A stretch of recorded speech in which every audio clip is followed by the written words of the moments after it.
Hi, this is your host, Andrew Raffel, the founder and CEO of Trainual Wealth Advisors. And I wanted to personally welcome you to Your Wealth and Beyond, a podcast that will empower you, the entrepreneur and business owner, with the insight and information you need to effectively manage and control your personal and professional finances. My goal is to help each of you get your fiscal house in order so that you can take your business to the next level. We're going to be looking at things through a financial lens. I'm going to help you focus on growing your business, building your wealth, and most importantly, finding purpose in what matters most. Welcome, everybody, to another episode of Your Wealth and Beyond. I'm your host, Andrew Raffel, and today we've got a fantastic episode lined up. One that I think is going to help you as the entrepreneur grow and scale and really just to help to organize the constant chaos that we all face as business owners. Today, we've got Chris Ronzio, who is the founder and CEO of Organized Chaos, as well as his new venture, Trainual. Chris is a serial entrepreneur. He actually started his first business back when he was only 14. And over the years, he's worked with hundreds of entrepreneurs and business owners like you to help rediscover the clarity amongst this chaos that is our life and to help you build efficiencies and operations and just transform the way that your company can scale. So today we not only dig into his background of how he came to love the entrepreneur world, but also what he saw out there and continues to see working with business owners, the trials, the tribulations as we all are trying to grow and scale our businesses, and some of the systems and the processes that we can use to become better as a business as a whole. We had a lot of fun today. So without further ado, my episode with Chris Ronzio on how to transform your business and organize your chaos. And welcome everybody to another episode of Your Wealth and Beyond. And today I am super excited to have Chris Ronzio on. Chris, how are you today? I'm great. Thank you. So one of the areas of what we try to do with Your Wealth and Beyond, Chris, as you know, is, we try to help the business owner, the entrepreneur, learn from other business owners, trials, tribulations, successes of what they did, which allowed them to grow and in some cases sell their business, but also how to become more efficient in their business, in growing it, in training their employees. So today I'm super excited because we're going to be able to talk about both from the aspect of you, a serial entrepreneur, and then also building the systems and processes to help other business owners. So thanks for coming on board and spending some time with us today. Yeah, I'm excited to talk. Thanks for having me.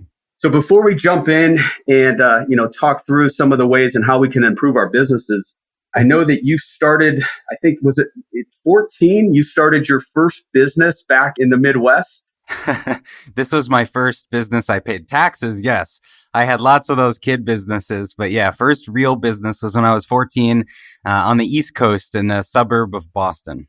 And what was that business? How did you jump into being an entrepreneur at such a young age? Yeah, so I remember when I was touring my high school, they had kind of like an activities fair where we could walk around the field house and see all the different things that the school offered.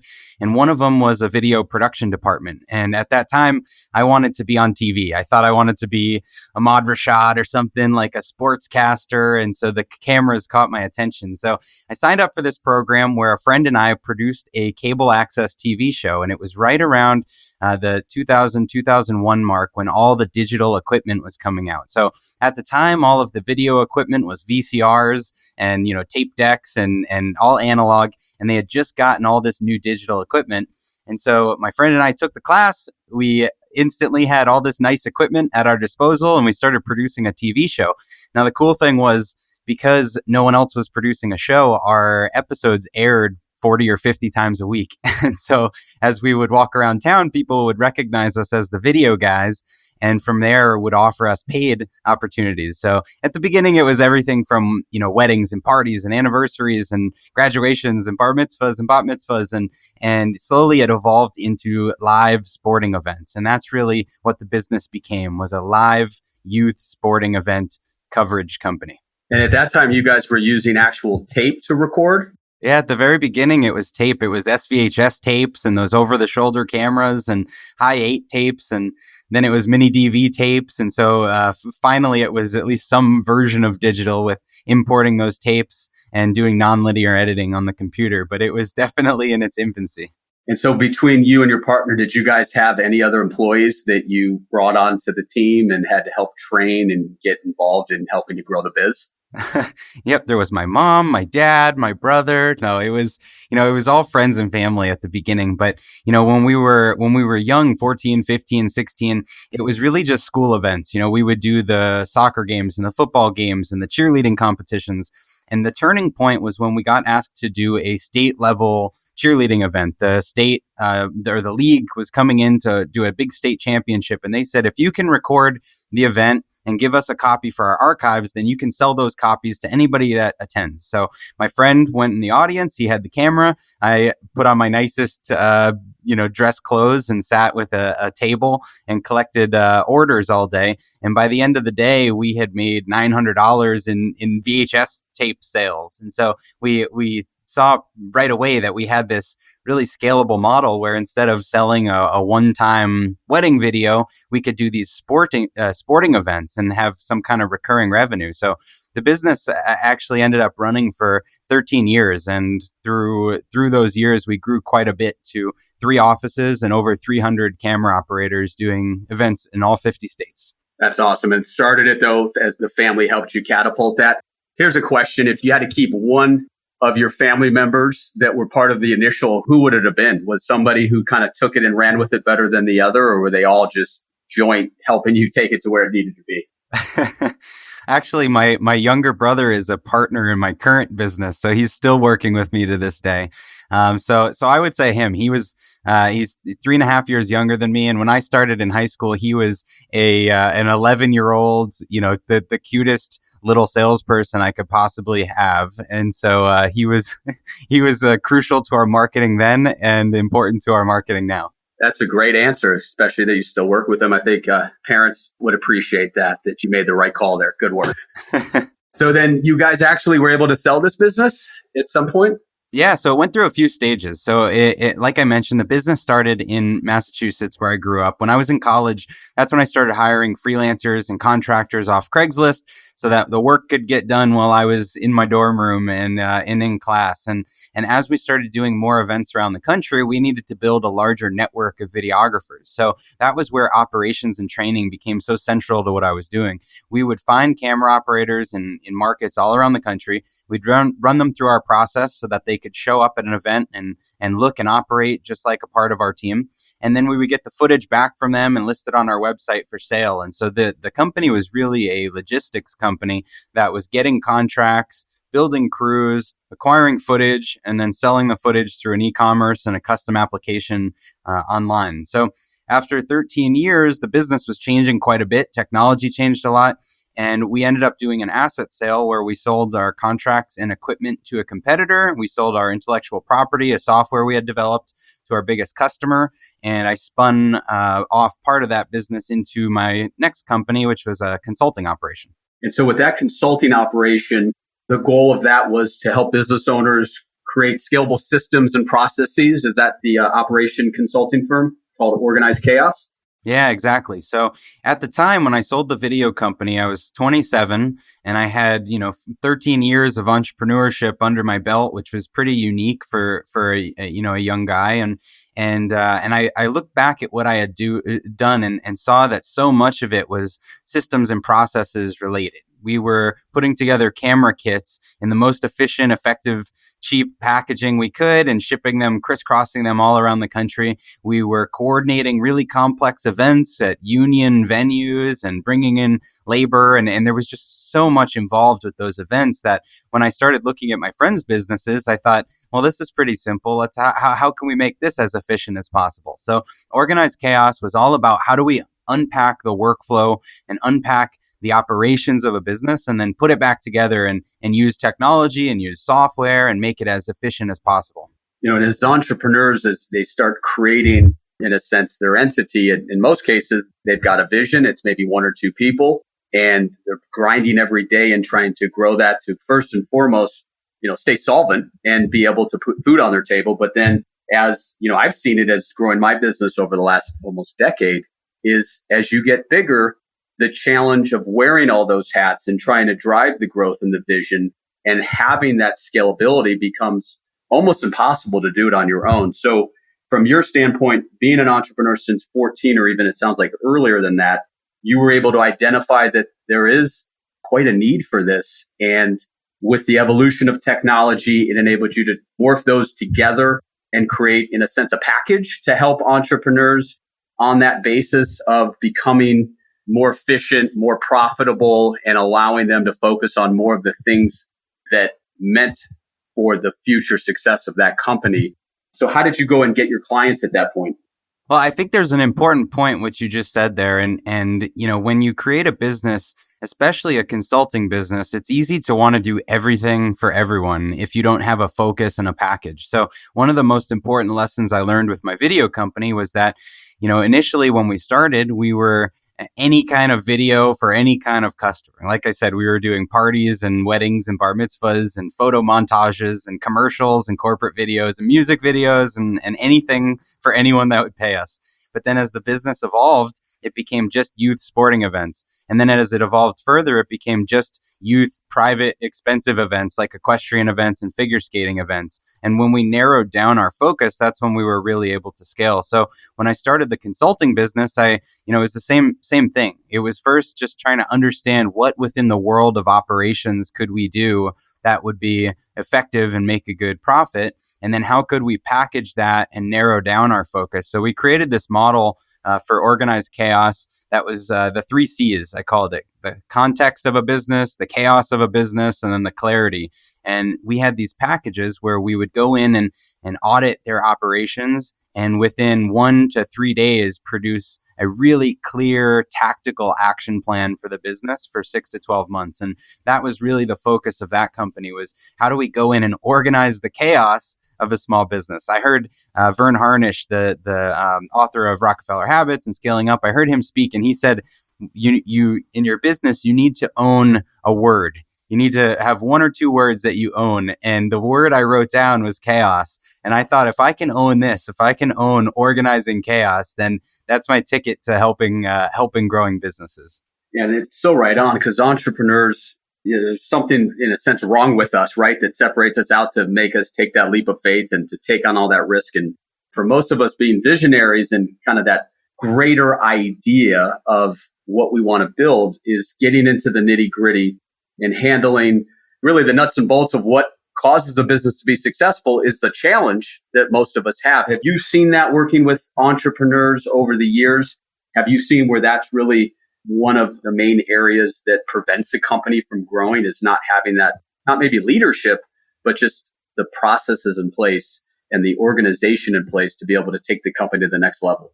Oh, absolutely. It's limiting. If you don't have processes and you don't have discipline to stick to your system or to stick to the product that you do, then it's easy to chase shiny objects. And I think as entrepreneurs, all of us want to chase shiny objects. So it requires a discipline, and even when we don't want to focus, we have to focus if we ever want to grow our business. So I saw that with every company I worked with, over 150 companies that we went under the curtain and picked apart their operations. And within a business, there is so much opportunity, especially if you're feeling that chaos. If you're feeling the chaos, you're feeling overwhelmed, it likely means you've got a lot going on. You've got a lot of opportunity. You've got a lot of decisions to make, and that's a good thing in business. So the problem isn't a lack of opportunity. The problem is a lack of discipline to stick to your top few opportunities. And so that's what we would work with companies to narrow down and to focus on.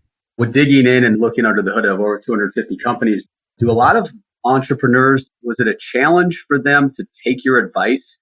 Typically, when we were engaged, it was a business was at one of 2 places. Either they had been growing really fast, faster than expected, and the wheels were starting to spin off, and they knew that, at any time the whole thing could collapse and they were really needing that help. Or they had been in a place that, where they plateaued and they were looking for outside guidance to help them, free up some capacity or cut some costs or figure out where they could operate more efficiently. And so typically the companies that would pay to bring us in were open to that feedback. It was a red flag for us if in the interview process, in the screening process, we had a prospect that had shown resistance to other outside support or had brought in consultants in the past and said, no one can fix me. That was a huge red flag. So we screened pretty carefully for that. Does Organized Chaos still exist today with clientele? Not with new clients. It's kind of in a cryogenic chamber or whatever it's called. It's frozen right now since we're focused on the new business, Trainual. So we can go check it out up here in North Scottsdale with Ted Williams' head in the cryo chamber there. That little field trip. Yeah, exactly. So, Organized Chaos also took an interesting turn.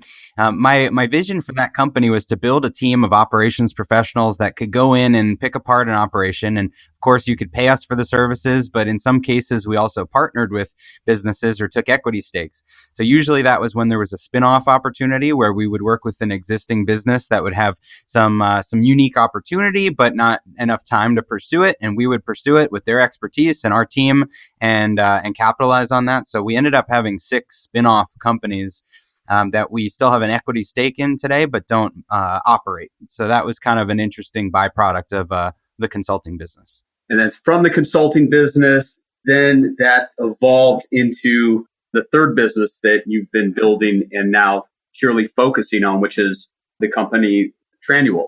So it's online training manuals. So where did that come from? That idea, that concept, what were you seeing out there? What kind of problem were you looking to solve?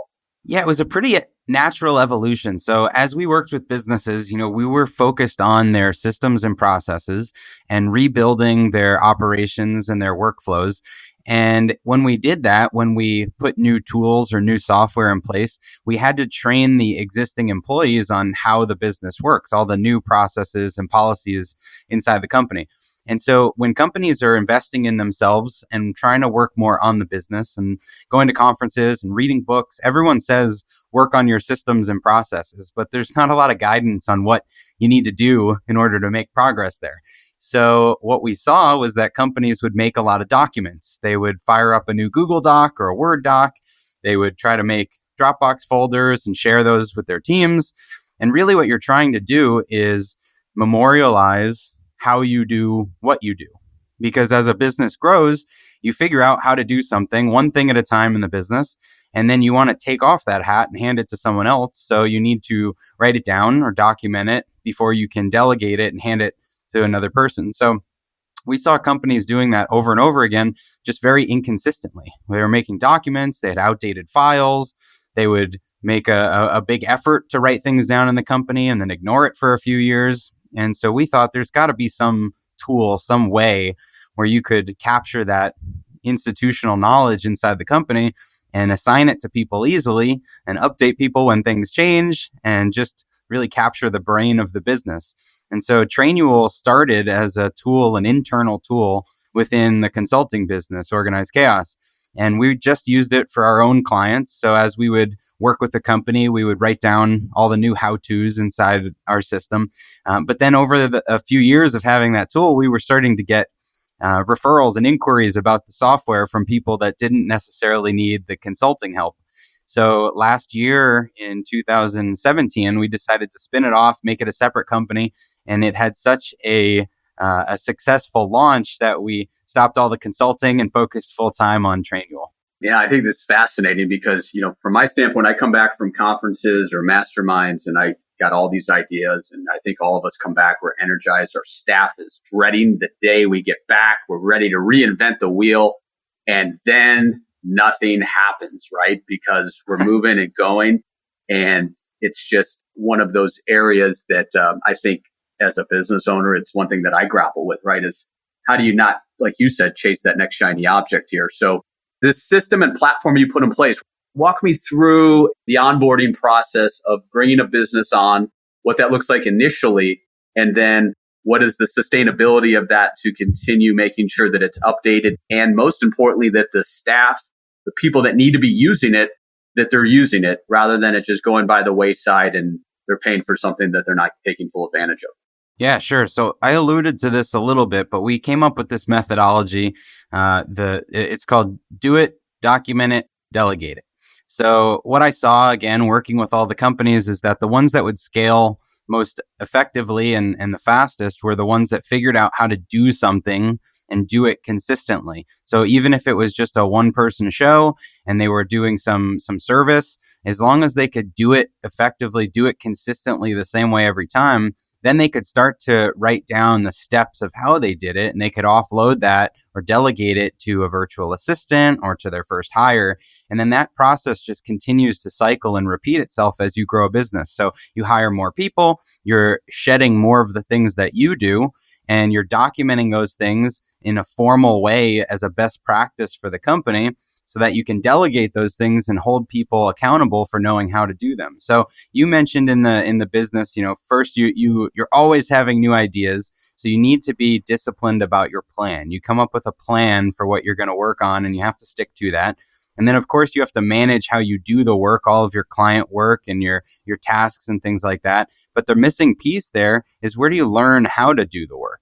You might have a project management system or a CRM or something that you work in every day that you're just managing the day to day. But where do you write down how you do the day to day? And that's what Trainual is. So when you sign up for an account, it's really simple. You create departments or high-level subjects within your company. And within those, you just make all the different topics that you'd like to document. And we have hundreds of suggested ideas on the website, inside the app. So companies will usually start with writing down some process that applies to everyone, like their new hire orientation. What does someone's first day look like? You want to introduce them to your business, teach them maybe about your history, your values, or your mission. Who's the key team? What are your products and services that they need to have some kind of foundational understanding of? All those things that you might explain to someone one-on-one, that is what you can put inside Trainual and deliver with text and videos and screenshots and photos in whatever way makes the most sense for your company. So you brought up videos, right? So we do a lot of our processes here, from a new client on board to the application process to what a client review meeting looks like. We incorporate, which we'll get into a little bit later on, but Salesforce, and we have different technologies that embed with Salesforce in our financial advisory practice. But one area that's been helpful for us is being able to we use Snagit right now, right? So we Snagit, and it's a video that goes through exactly what that step is, right? What phase one of the onboarding process looks like. So we've got this video, but the one thing we've always had the challenge, we use Box right now. So we've got that as our server, but there's really no easy, organized way for us to position that. So with the way your system is set up, is that you can actually put in screenshots and videos, so that the new staff or the employee that's moving to a different role doesn't have to spend the time with the employee. They can actually just watch the video within the internal world of the platform. Yeah, exactly. So what you're doing is fantastic. You use a tool like Snagit, you grab a video, you throw it in our Box folder. But then the problem that happens is you can't consistently assign that to someone and hold them accountable for whether they've watched it or not. So it's really more of a delivery problem than a capture or creation problem. So with Trainual, you take all that content, the videos, the screenshot, the text, the files, anything that's part of your training process, and you just break it down into step-by-step communication, where there's a sequence to how people should learn something, and then the system records that they've done it. So it records their acknowledgement with a time and a date stamp that they've gone through it, so that whether it's for compliance or just for training, or if there's ever a disciplinary event, you can refer back to the fact that they were actually trained on how to do that thing. And then the next piece is keeping people up to speed. So if you change one of the steps of your process, or say you used to use Salesforce, but now you just switch to another tool, when you make those changes in a document in Box, you might have to email that to everyone, ask if they understand it. Whereas in Trainual, if you change that process inside the system, it automatically updates everyone who has a role that you've said needs to know how to do that thing. So it just becomes the place to manage all of your roles and responsibilities. And you could create the different roles so that you've got an admin, and then you've got this individual can't make any edits. They can only, in a sense, read only. Yep, exactly. So you've got read only or general users, you've got creators, you've got admins. So you set all the permissions, and then you create all the roles. Another thing that we did is you can layer roles on top of each other. So people say in their business they wear a lot of hats, but we found if you can at least select which hat each responsibility goes with, then as you grow and you hire for those positions, it becomes a lot easier to divide the responsibilities than if you're having to do that after the fact. So as one person in the system, you can have multiple roles, which makes it really flexible. And as you know, company culture is a key component to any short-term, medium-term, long-term success of a company, right? So it's when you're new, you've got a couple of employees and that culture, it doesn't have to be presented out. It lives and breathes with who is there, the heartbeat of that company itself. As the company gets bigger, a little bit harder, right, to capture that culture and to ensure that the new people understand what the company was built on. And then as we get larger, it gets more and more challenging. Can we use this system then to help keep that culture? Or if we did some fun events, if we're giving back to the community, like which we do, we have all these pictures, we'll throw it on social media, but then it's gone, right? So like I get a new employee coming on board.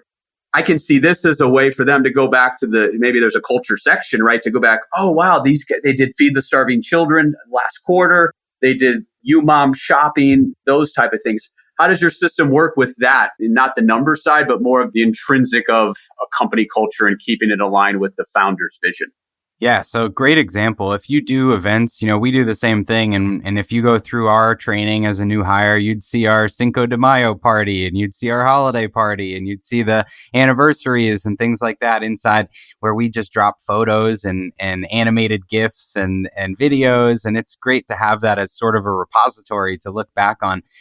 Culture, I think, is something that you build a culture of process. And the way that you do that is by reviewing your processes and updating your processes at least every 90 days. We celebrate the wins at our weekly meetings, and anytime someone has a new process or they've updated something in the system, they share that at our weekly meetings which really drives that sense of keeping our materials up to date.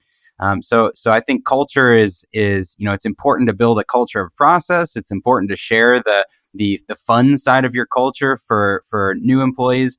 And then it's also important as a company grows and you can't have that one-on-one, time with everybody that you hire. Maybe you have separate offices even. It's important for the founding team or the leaders to be able to have a face, a face in front of everyone, to introduce themselves to everyone, to give them the same welcome experience. Like those videos on the airline, it's the same experience for everyone. You don't get a different experience for every different plane that you sit on because the pilot had to record the video. There would be all sorts of different qualities of video. They do one that's the same for the whole airline. And they do that for a reason, because they want the passengers to feel that, the same experience no matter which flight they take. And is the service subscription based? It is, yes. So it's, the reason we did it as a subscription is because it matches the utility of the product. Your operations manual, your training manual, it's not a project you do that's a one-time thing. It's something that you're consistently updating. You're always rolling out new processes, new policies. You're always training new hires or retraining old hires. So one thing that we did choose to do differently is we don't charge per user. So a lot of software products charge per user, a license or a seat fee. We do it as a more broad company size, because part of the reason people buy this system is to have that individual accountability so that they know that this person logged in and completed this. And if we charge per user, you start to see people sharing logins, sharing licenses, and you lose that benefit. So it is a simple subscription, but it is a monthly subscription. And do your clients, do they own the data? Yes, definitely. So the information that you put into the system is yours. It shares that in our terms of service. You can download it at any time. You can generate PDFs or printed materials at any time. So definitely owned by the companies. And you got to love the subscription business, right? It's the account that keeps on giving, which is great for you guys. But, I assume you got to keep evolving your product. But I look at like Salesforce. I've been using them since 2010, right? There's no chance I'm leaving. I can't go anywhere else, right? They've got me as a lifelong client. Right. Now they've got to continue evolving like they've been doing. But I think in that scope for you, building this out, finding there's this problem, we're going to solve it, and then building it out for you where you've got that recurring revenue, that's a nice thing to have as you start building your client base. Yeah, I love the model personally. Of course, it's nice to have the predictable revenue stream, but I think it's also the fairest model in terms of always having to deliver for the customer, because it's not the customers paying a multi-year upfront kind of fee, and then you don't have to deliver and they cancel. You're consistently having to prove your value. You have to have great service. You have to have great support and great product and new product releases. And if you don't, then they could find an alternative. So I think it's in the best interest of the company and the customer. So, working with entrepreneurs all these years, when you look at why some companies are successful, others with the right idea, the level of what they're trying to build might be right. Why do some of them succeed and why do some fail? Man, there's so many ways you can fail, and you really have to put it all together pretty well to succeed. I think the best advice, or the biggest thing that I noticed, is that because there are so many opportunities to fail, you really have to have a model and a margin that supports your failures. And when you run so lean, and you're paying everybody under market, and you're skimping on your software that you're subscribed to, and you're under delivering for your customers. If you're running that lean, then really any big problem could sink the business. So I think the most important thing for entrepreneurs is they need to protect that margin. They need to deliver a great level of service without handicapping themselves. And if they can do that, then you've got some room to innovate. Question for you, as I'm a Cleveland Browns fan, okay, so this is kind of outside the box here. And you think about, if we looked at the Browns as a business, okay, and I've been dealing with heartaches for 30 years, how can this business still be around, right? If this was a company, it would have been disbanded years ago. Are you a sports fan at all? Do you follow NFL or college? A little bit. I've been lucky. When I was really young, I lived in Chicago during the Bulls years, and then I moved to Boston with the Patriots and the Red Sox and the Celtics and the Bruins, and they were all winning. So ridiculous. Now I'm in Arizona. Yeah. but I look at like this franchise running from the owner. This guy it's just like from the top down. When you look at the dysfunction, it starts at the top, right? So it doesn't matter if it's Cleveland Browns or, a business that's selling ball bearings. If you've got no leadership, you're not going to succeed. And that's where I think a lot of, from what I think, because I work with a lot of business owners too. And, when we look at what's made some successful versus others, I think it's that proper leadership, and then trying to, like you said, bring the right people in that can carry out that vision and maybe take some of the nitty gritty, the stuff that an entrepreneur doesn't want to do. We don't want to sometimes roll up the sleeves and deal with an SOP, a standard operating procedure, but you got to have that, right? You have to have that, or you have no chance for success if you want to grow the thing. Yes, I don't know if the Browns as an organization, if they're profitable, I would imagine they couldn't be 30 years and not at least break even. So I would probably compare them most closely to a commodity, where, you don't, if you look at the commodity markets, that you kind of need those things. You need oil, or you need corn, or you need something like that. And so that the businesses stay around, even if they're not that exciting. And so if there is a market for football in Cleveland, then, maybe it's just kind of a commodity product, or it's not a really exciting stock, but it gets by. Yeah, that is one thing about any professional sports. You really don't have to put out the best team each year where they still make money. And you look at even the Suns here, I think, they've had bad teams for the last 10 years, but that franchise is more than doubled. So anyway, I digress. So when we think in terms of all this technology that's out there, and from our standpoint, I love technology. Technology for me, it helps us with our business, both on the internal and the external side. But I know a lot of business owners, they're not great with technology. It kind of scares them, right? They'd love to go back to the analog age, but the cat's out of the bag. And when we think about trying to be more efficient, and one of the books you've written, 100 Hacks to Improve Your Business, which in our show notes will be a link for you listeners to be able to download a free copy of it. So let's talk technology now. I know this is one of your passions as well, and obviously you built several companies around that. But with the evolution of technology, it can be daunting. If we were to look at today, and we'll talk through a high level of some of the best ways that companies can use technology, what's out there, what have you seen over the last maybe decade or last 5 years or so? And let's talk through on some of the technologies that each and every one of our listeners, doesn't matter what industry they're in, that they may want to take a look at to help improve efficiencies and to really the profitability of their companies. Yeah, such a great topic. I could talk forever about this, but I think, so to your initial point about some people being afraid of technology or skittish or around technology, I think it's important to remember that everything is technology. You know, the printing press was technology, the printed word was technology, the car is technology, your cell phone is technology. And it's really just a matter of how quickly you adopt the new technologies. But you've got to recognize that in your industry, in your business, someone is adopting the newest technology. And are they going to beat you in your own market? So if you want to stay at the front of your market, then you should be open to exploring new technology and not afraid of it.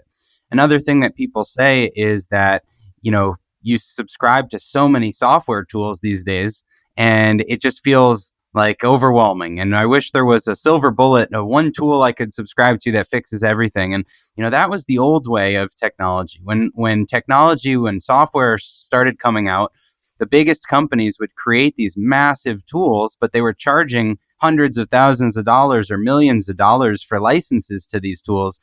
And now that technology is so much more accessible, you see a lot of micro solutions popping up. So the fact that you need more tools now than you did 20 years ago is actually a good thing in terms of your budget. So really, when you look at the 20 or 30 things that you're subscribed to, you should think of that as cobbling together the perfect employee that costs a fraction of what they would if you had an army of people performing all of those duties. So technology really is an amazing thing, and I think you have to have that mindset about how you can take advantage of the tools that are out there and utilize them for your business. So I'll get off the soapbox, but there's so many different things.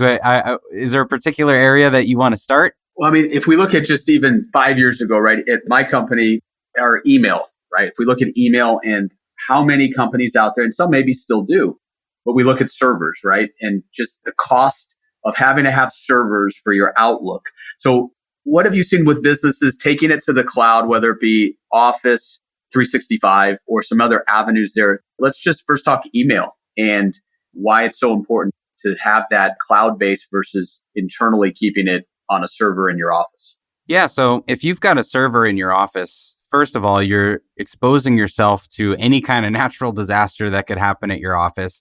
Your equipment could break down. You could have a fire in the office. Somebody could steal your equipment. There's so much that could go wrong with your local equipment. And the cost of that local equipment is astronomical compared to the cost you can get for virtual servers and things online. So everything is really moving online. Actually, my older brother does flash storage, and just even that for enterprise flash storage. It's amazing how these companies that used to have warehouses dedicated to equipment now just buy a few flash drives, and that's all they have. So everything is moving to the cloud. In terms of email and browsing and everything like that, I think there's a couple things. First, there is your file storage, your file management. You mentioned Box. There's Dropbox. There's OneDrive. There's all these different cloud file storage solutions, and then there's email like Microsoft Office 365 and G Suite for Google. I remember the first time I saw a Chromebook. If you don't know what a Chromebook is, it's Google's version of a laptop that has nothing stored on it. It's literally just a device to access the internet. And it was an amazing thing the first time I saw it, because you realize that you don't need anything locally. Everything that you need is stored on web services. Your email, your calendar, all your files, you can really access anything from anywhere. And if you go fully cloud-based, then you could have, your laptop fall in a puddle and be up and running with a new one in an hour. And I think there's a lot of power in that to be able to be that mobile. And with email, though, it's a double-edged sword, right? It is our lifeline. So one thing that a lot of executives and business owners, I grapple with it, you probably do as well. How do we keep in this constant struggle, right, of our inbox filling up? I'm sure by the time I get done recording this with you, I'm probably going to have 30 emails, right? So it's that ongoing push-pull of how on do you have to be? So let's talk about some hacks that are out there to help us take back control of our email inbox and to take that stress away from us as all business owners. It's always hanging over us each and every day. Yeah. So one tool I recommend to everyone is called SaneBox, SANEBOX. SaneBox is a software. It works across all the email providers, but what they'll do is actually train your inbox to be smarter so that the only things that make it to your actual inbox are emails from individuals that are personally addressed to you. So this cuts out everything like those social media notifications, receipts, newsletters, sales, all the things that might distract you or get your attention and take you away from doing the work you need to do. So first thing is first, and that is to eliminate most of the mail, 80% of the mail that even makes it into your inbox. And what they do is they put it all into this optional folder that you can review at your leisure and make sure that nothing important slipped through. And you can even schedule digests where they show you all the messages that they screened out, and you can scan through one message, make sure nothing is important, and then just address it later. So SaneBox is a great tool. Another thing that you can do, and this is popping up, this functionality is in more and more email services now, is you can snooze your email. And if you haven't seen a little snooze button on your email service, you can check out tools like Boomerang, or one for Gmail is called Gmailius that I use. I think the newest Gmail version just came out with this though. But basically the idea is that when an email comes to you, it is coming to you on the sender's timeline. But when you read it, you might have a different priority. It might be a bill you need to pay in 3 weeks. It might be a reminder for an event you're going to in 2 months. It might be something that you need before a meeting next Friday. And so you can snooze that message to come back to you on your timeline, on your terms at the time that's most relevant. So it keeps it out of your inbox and keeps you from having to scan over those messages over and over without taking action on them. So I think it's kind of twofold here. It's eliminate whatever you can coming into your inbox, and then be disciplined about how you treat email so that you're only keeping things in your inbox that you're acting on. Yeah, I think of those that, and maybe you're one, but those that get that zero inbox or inbox zero, I just don't believe them. I don't believe it can actually happen. I'll send you a screenshot of my inbox because I am one of those people. All right, I want you to do that because it's going to be in the show notes. So please make sure you send it over to me. So for you, if you don't have your inbox zero, do you feel stressed, or you just like what that just puts you? You've got this goal. We're feeling organized, and it just puts you in a good place. No, it's not like you have to have inbox zero every minute of the day or every day of the week. It's the same as a clean room at your house. I like my room to be clean, but if I drop a towel on the floor, or if I've got some clothes to pick up, or I didn't make the bed or something for a few days, it doesn't stress me out to no end. So I think it's just about having a routine of getting back to that place where you've got a clean room or you've got an empty inbox. So for me, things sit in my inbox until I act on them. So I know if there's something that's in my inbox for a week or 2 weeks, that's a problem because it's something that I'm being indecisive about. I'm either not replying to the person, or maybe I need to just figure out what the task is and put it into my task list or my project management system. Maybe I need to delegate it to someone on the team.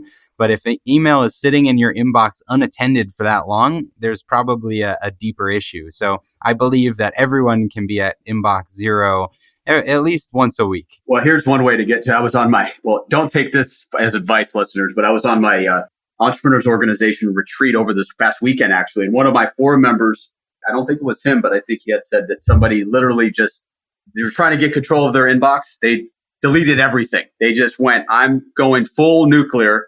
I'm deleting it all. And you know what? If it's that important, they're either going to get a hold of me, they're going to call me, or they're going to email me again. So that's one perfect way to get to inbox zero. We are at Chris and we are not saying to do that, but that's a good way to do it. It's called email bankruptcy. Unbelievable. Yeah, why am I compliance officer? So that would be a no-no in my industry. You can archive emails though. Don't delete them. Don't delete anything. Just archive it. Archive it out of your inbox. Put it in, sweep it into a different folder, but keep your inbox empty. It's kind of like when you get the mail, when you drive home, you get the mail out of the mailbox. You don't stuff half of it back into your mailbox. You take it all out, and then it piles up somewhere else in your house. But at least you've taken it out of your inbox. So you should do the same thing online. And then this leads to one of the other areas that we've implemented in our business that I know you're a big proponent of, with emails and your team. What we got is just back and forth and these one-line emails, and you're CC'd and you've got 5 people on an email, and it really only needs to be one other team member. And that just, all of a sudden I get out of a meeting and there's 50 emails. None of them really are important, but it just stresses you out. So the one technology that we brought into the equation, on my standpoint, has been a great way to reduce email is Slack. And I know that's one of the hacks that you're a big proponent of. Can you talk the listener through how Slack works with emails and just that communication internally on steroids and not having to go back and forth via email and being able to archive things a lot easier? Yeah, Slack is for conversations. And I think, if you go back to the paper letter days, when you used to mail people a letter, you wouldn't send someone a 1-line letter and then wait for them to send you a letter back with 1 line, and then you send a line back that's one line. You just don't write simple 1-sentence letters back and forth to people. But because email is so simple, a lot of companies have gotten the habit of having email conversations, which is where you end up with those threads that are 40, 50 threads and just total chaos. So Slack is a way to get the conversations out of your email, where it's just a simple chat room that people can post questions or post, quick notes or items for reference, and you can get them sort of on your own time. So Slack for us has really reduced email. It's reduced any kind of texting. We just use Slack as the channel where everyone will either type in a group thread or they'll type in an individual message. And then you can reply to those things in a batch whenever you have the time, but it doesn't clutter up your inbox. So then your inbox is reserved for more thoughtful, longer responses, big presentations you're preparing for, those kind of communications. Right. And the other nice part of it is being able to archive, go back through, be able to search through these conversations that may have been impossible to find in email. And then as the business owner, being able to construct the environment with different rules and permissions. And if you do lose an employee, being able to get them out of that environment. And it really helps on a compliance side. So we've utilized that. We haven't integrated Slack into our Salesforce. We just haven't needed it. But I know that those type of integrations are there. And for some companies, they're beneficial. Yeah, and it's also great, with Slack, you can also connect it to a lot of other tools and get notifications inside Slack. So for instance, we have a channel that's dedicated to all of our new signups and all of our new leads. And so throughout the day, we're having these mini celebrations with the whole team as new signups are coming through on the platform.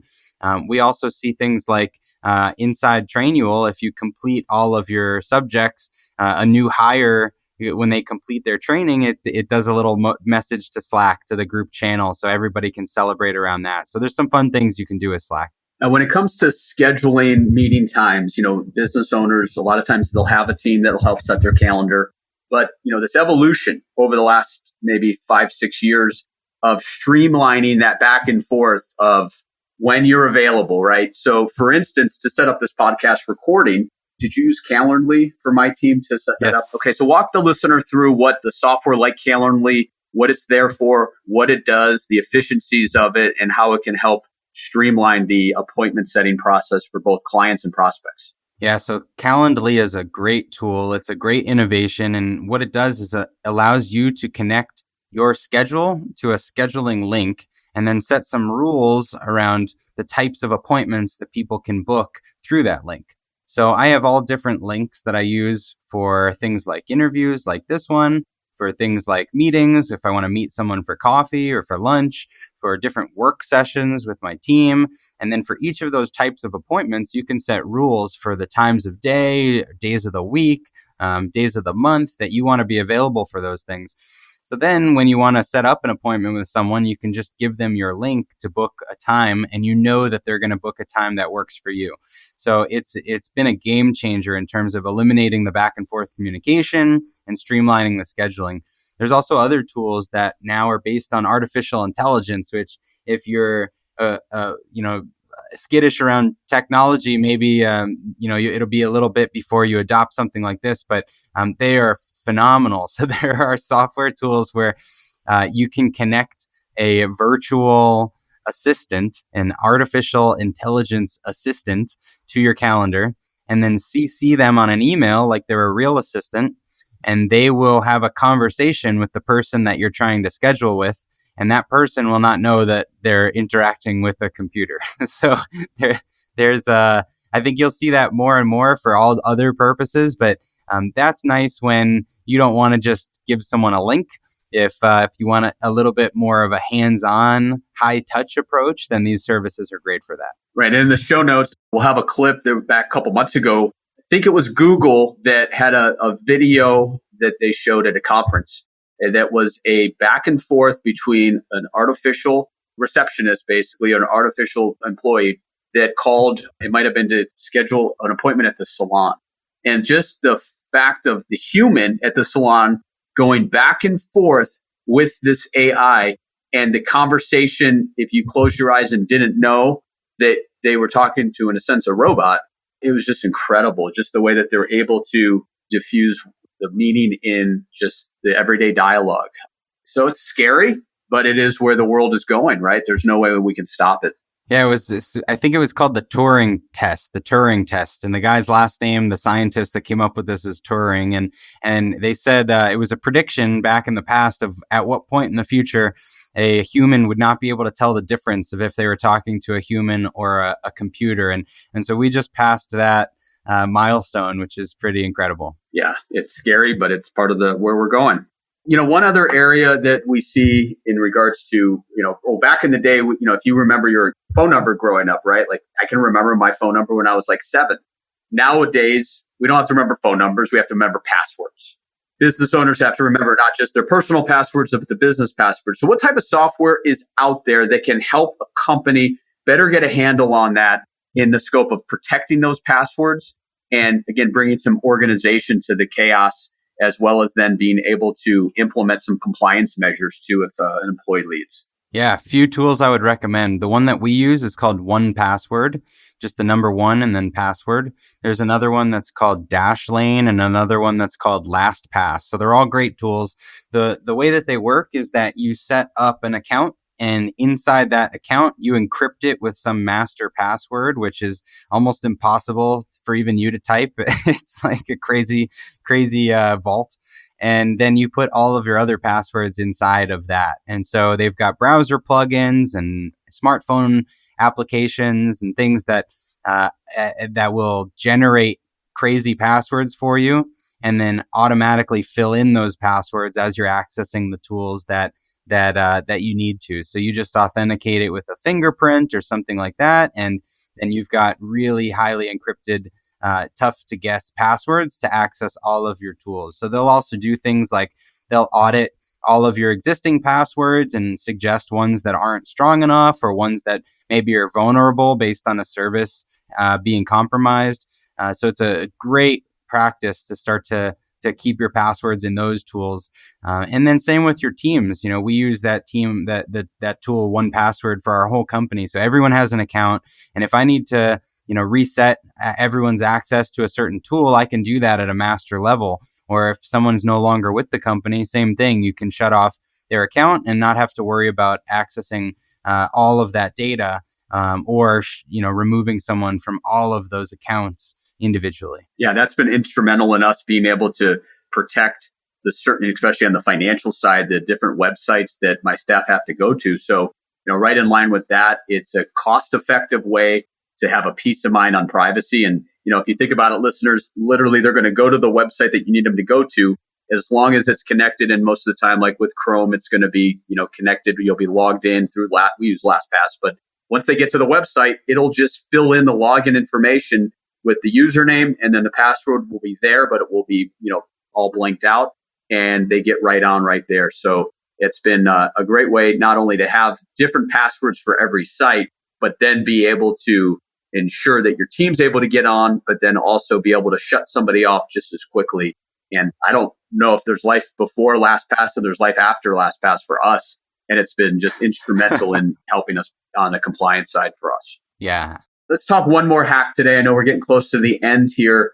And Chris, you and I could probably do a whole nother show on this technology, as we're both really passionate on it. But what's one more hack technologically that a business owner should be looking at that can help them streamline their business or look at efficiencies even better? Well, we've talked about a lot of them. We've talked about communication and email and the live chat systems and project management, CRM and scheduling and Zapier. So I think the last big one, a good closing place would be outsourcing. So outsourcing isn't necessarily, sending jobs overseas or however you might think of it. It's not only reserved for call centers and things like that. Outsourcing is really just finding available labor or skilled labor that can perform a task or a job that you need done. And it used to be that you would have to hire a employee or find a temp service or a local freelancer or someone to do a service for you. But one of the things that's changed a lot in the last 10 years is just the accessibility of people to help perform the work that you want done. So there's so many tools here, but a few that I would recommend is first, if you're just looking to get simple tasks done, like maybe you need a spreadsheet put together of different research for a certain industry, or you need someone to pull sources together, or you need someone to research flights for your upcoming vacation. A service I use for that is called Fancy Hands. It's really cheap. It starts at $29 a month, I believe. And it's a really easy way to send simple tasks that someone else can complete for you. If you're looking for more of a project that you need done or a ongoing support resource for a narrow responsibility, maybe you only need 5 hours a week and it doesn't make sense to hire someone locally, a tool I use for that is called Upwork. So Upwork is great for, if you need anything from a virtual assistant up to a chief marketing officer or something like that. You can find such a broad range of people through Upwork. Design Pickle is a company I actually am personally invested in, have a minority ownership in. But if you're looking for graphic design, Design Pickle is a great resource.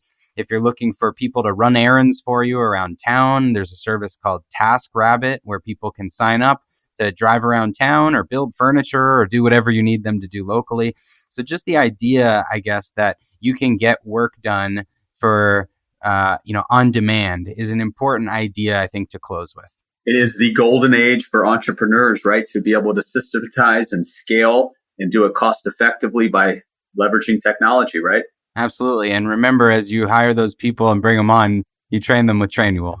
There it is, ladies and gentlemen. We got to talk afterwards. And then once we go through the process, I'll be the first one to come on board and tell what a great experience it was. But it's definitely something that I think all businesses need. From us, it's going to help us take us to the next level. So, Chris, today was awesome. We learned a little bit about you, how you've got into this world of serial entrepreneurship, grew companies as young as at 14 and, hired mom and dad, and then built that into, 100 plus company that was able to be sold. And then understanding that we face problems as business owners and how to bring in technology to leverage that to create success, both on an organizational side, a system side, processes side. So this is why I love what I do, is learning from guys like you who've been out in the trenches and, have the passion for making business owners get better. So appreciate the time you've spent with us today. And listeners, all of the notes that we've talked about will be below. And if you would love to have a copy, which I do highly recommend, on 100 Hacks to Improve Your Business, you'll be able to download it below as well. And then Chris will have the ability for them to reach out to you guys too for discovery or consultation. That sounds great. Thanks so much for having me on. Awesome. Thanks. Have a great day. And we'll be back later this month for a new episode of the Your Wealth and Beyond podcast. Thanks, everybody. Have a great week. Thank you for joining me for today's episode of Your Wealth and Beyond. To get access to all the resources mentioned during today's podcast, please visit baintree.com/podcast. And be sure to tune in later this month for another episode of Your Wealth and Beyond.